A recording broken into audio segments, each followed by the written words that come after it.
You're 15. Everyone views you as the kid living the dream, a seemingly perfect life.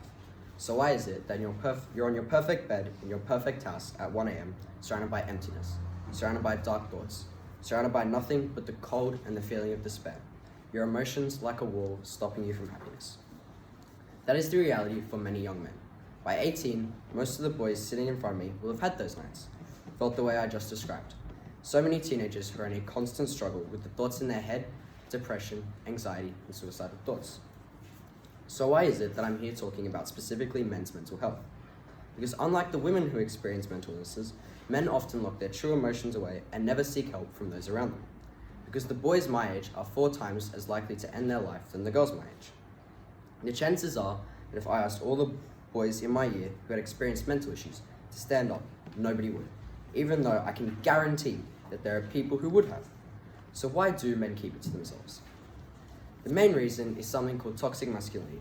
Societal expectations of men to be big, strong, emotionless creatures keeps many young men afraid of reaching out for fear of being called weak.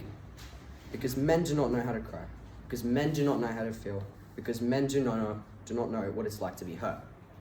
Many teenagers will be taught to suppress their emotions and maintain a tough guy appearance. This means that when these young men do face issues, they are often silent about them for fear of being judged. The words and faces of those who judge them become posted on the walls inside their heads. The perfect Christmas dinner has just finished.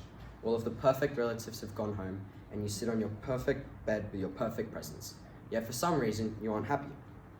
The muffled sounds of your drunk parents arguing drifts underneath the door, echoing through your ears. The words feel like knives, and you are left alone. Nobody to talk to, nobody to get help from, nobody you feel like you can trust. Because why would the kid with the perfect life have issues? A lot of young men will feel the problems they have are invalid because there are other people with bigger ones. The concept of "it could be worse" means that not only do they fear that the people around them will undermine their problems, but they also start to undermine those problems themselves. The recognition of issues such as depression, anxiety, and suicide that females receive is much greater than those of men, further pushing the idea that male issues are invalid. "It could be worse" is a dangerous attitude that many boys internalize, repressing their emotions so that it becomes normal to see men as emotionless. The lack of recognition their problems receive often makes those issues bigger, unleashing the potential for the most dangerous act someone can take: self-harm. It's 3 a.m. on a school night. For the 4th night in a row, you sit on your perfect bed, distracting yourself with video games and music. The test paper graded D sits only meters away.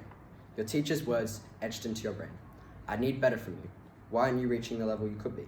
And you can't tell them because then you're making excuses and deflecting. Another night alone. But it could be worse, right? Many teenage boys are often in toxic environments both in and out of school. In school, they are surrounded by high expectations and people bringing them down, surrounded by the harsh words of their peers and the abuse they suffer from bullying. The combination of high expectations and bullying takes a toll on many boys. It leaves them questioning themselves, questioning how to react to the deflating comments, questioning whether or not to fight back. Outside school, they are surrounded by pressure to try things such as alcohol and vaping. But a real man doesn't back down, even if they want to. A real man isn't scared of anything.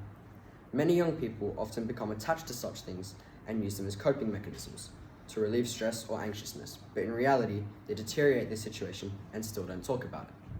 Instead, they become increasingly hostile, making them appear to be the bad guy when all they ever wanted was someone to validate them, someone to make them feel wanted, someone to make them feel like a champion.